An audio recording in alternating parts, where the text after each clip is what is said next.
It's time for my favorite convention of the year.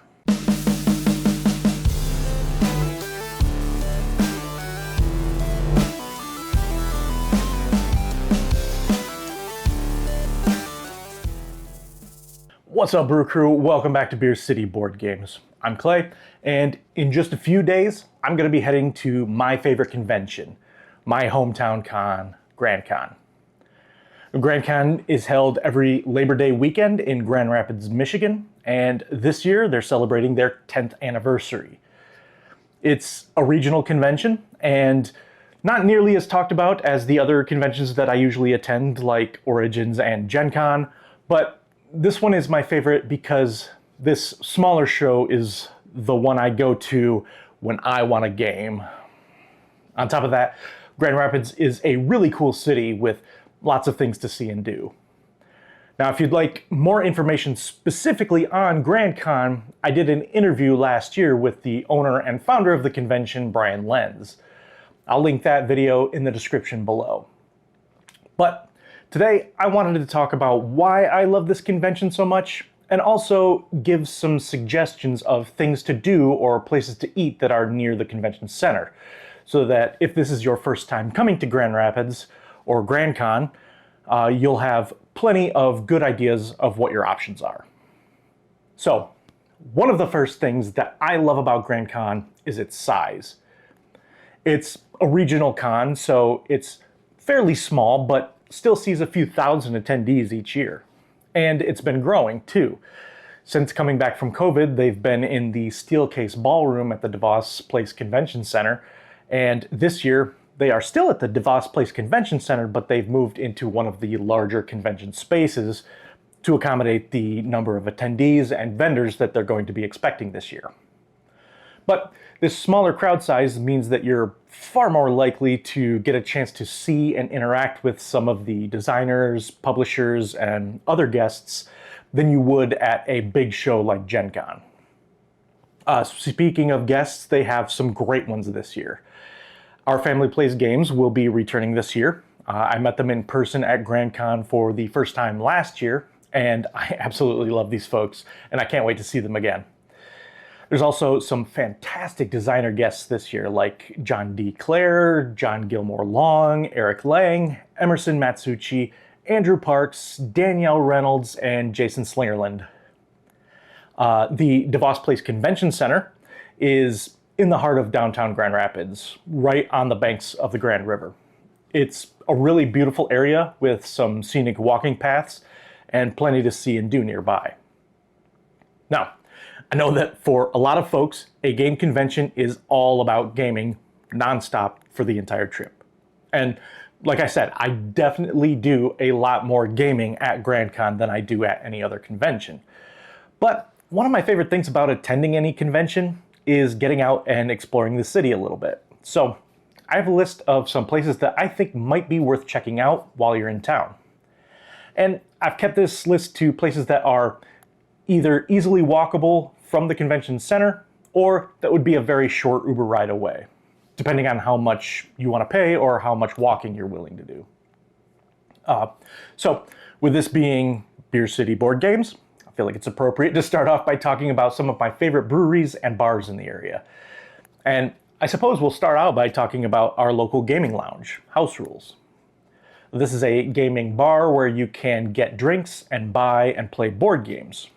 They do charge a gaming fee of $5 per person to game at one of their tables, but they also have a pretty decent library of games that you can borrow from. And as of this summer, they now have a full kitchen, so you can grab food while you're there as well. Now, House Rules is a bit of a ways away from the convention center, so I might consider catching a ride down there, but while you're there, I'd recommend checking out the downtown market. They have great eats in there as well, like sushi, Thai, poke, tacos, and ice cream. Now, as far as breweries themselves go, Founders may be Grand Rapids' most famous brewery, and by all means, if you are interested, it's worth checking out. I would say that this one is probably also far enough away to justify getting an Uber, and just be warned that it tends to be pretty busy there, especially on the weekends. Another brewery worth catching a short ride to would be the Mitten.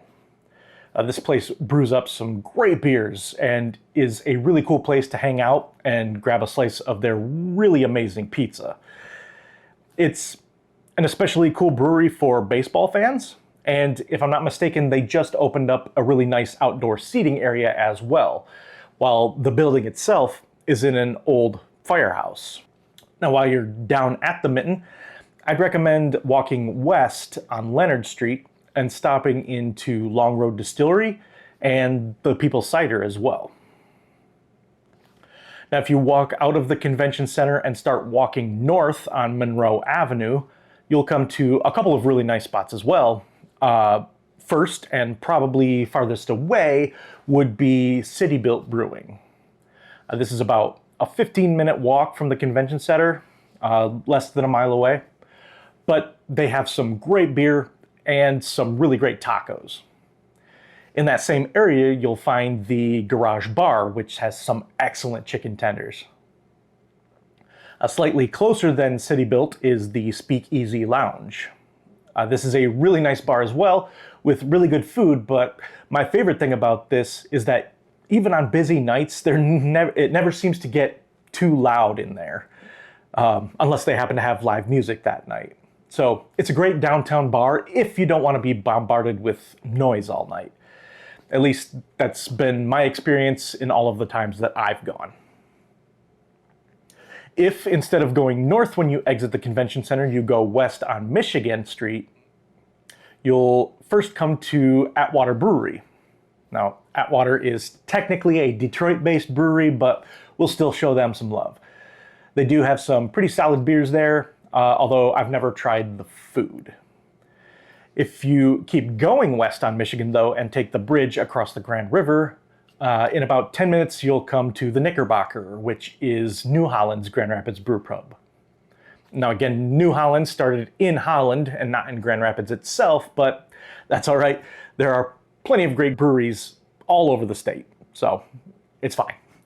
Now, this place has some of my favorite Michigan beers, like Tangerine Space Machine, which is a hazy IPA, or the Super Space Machine if you're feeling spicy. And they also have the Dragon's Milk Stout, which has a ton of really tasty varieties. Now, this isn't necessarily a brewery, but there's also an interesting spot right in the Amway Grand Plaza Hotel, which is where the GrandCon hotel block is, and where we're going to be staying this year.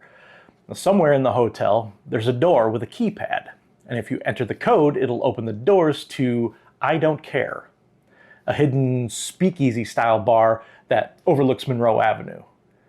Now, I don't personally know the code yet, but I'm going to figure it out, and I think that's part of the fun of this one.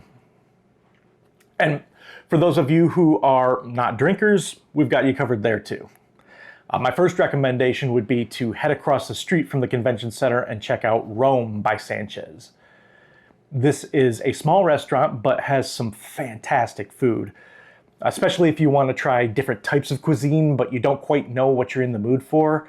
They have dishes from Japan, India, Greece, just to name a few. I especially like their chicken satay there. If you head up Monroe Center for a few minutes, you'll find a few restaurants, but I recommend Brick and Porter.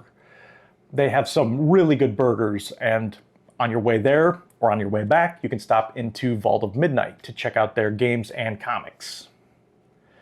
If you're interested in finding an LGBTQ hangout nearby, there are a couple of options for that as well. There's the Apartment Lounge, which is just a few blocks southeast of the convention center, and the General Wood Shop, a few blocks west after crossing the bridge at Michigan Street.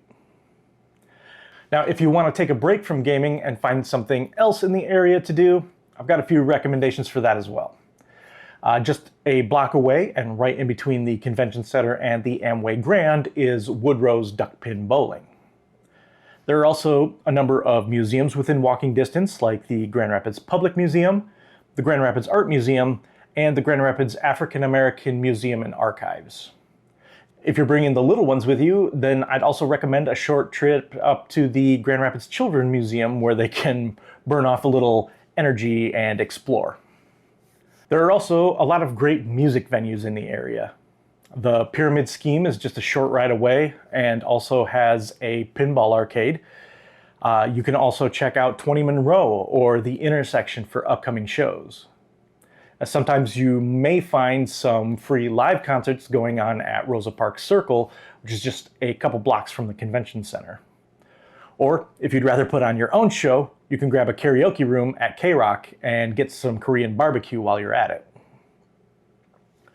All right, those are just some of the places that I think are worth checking out while you're in Grand Rapids for GrandCon. It's by no means a completely comprehensive list, and there are plenty more spots that I think are worth the trip. If I keep going though, this video is going to be way too long. So, if you are traveling to Grand Rapids for the convention, please feel free to leave any questions that you might have in the comments. And if you're from the area, definitely drop any of your suggestions in the comments as well.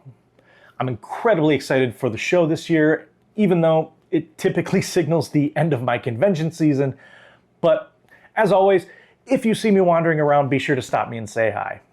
And until next time, let's get another round for the table.